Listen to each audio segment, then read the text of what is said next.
Assalamualaikum warahmatullahi wabarakatuh. Saya Sabila Ratnamutia dari PLP 2 akan menjelaskan materi pada pertemuan hari ini tentang sistem perekonomian Indonesia. Sistem perekonomian Indonesia menganut sistem ekonomi Pancasila atau sistem demokrasi ekonomi atau sistem ekonomi kerakyatan. Artinya kegiatan ekonomi dilakukan dari, oleh, dan untuk rakyat.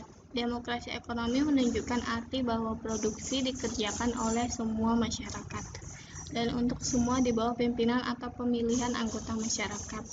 Pemerintah berperan sebagai pelaku ekonomi sekaligus pengatur dan pengawasan kegiatan ekonomi di Indonesia.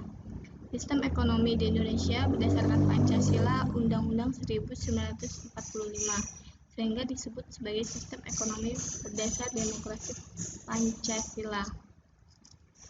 Nah, karakteristik perekonomian Indonesia menurut Undang-Undang 1945. Sistem ekonomi adalah cara untuk mengatur atau mengorganisasi seluruh aktivitas ekonomi, baik ekonomi rumah tangga atau pemerintah, maupun rumah tangga masyarakat atau swasta. Nah, adapun fungsi sistem ekonomi dalam perekonomiannya, yang pertama menjadi perangsang bagi masyarakat untuk melakukan kegiatan produksi. Yang kedua, menyediakan metode untuk mengkoordinasikan kegiatan individu dalam perekonomian.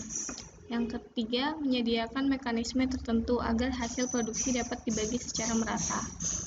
Nah, pada dasarnya sistem ekonomi dibagi menjadi 4 sistem, yaitu sistem ekonomi tradisional, sistem ekonomi liberal, sistem ekonomi terpusat, dan sistem ekonomi campuran.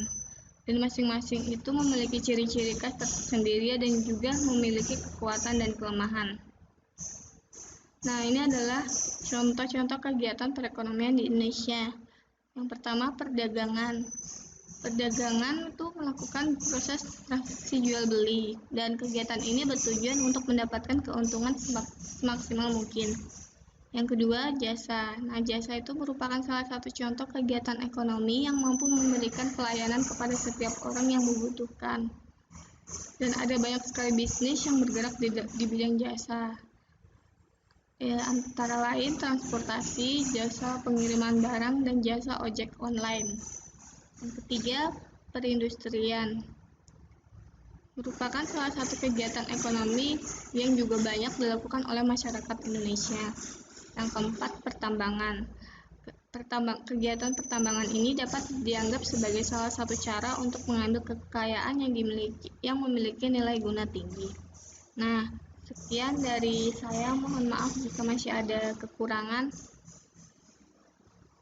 dan kesalahan, dan wassalamualaikum warahmatullahi wabarakatuh.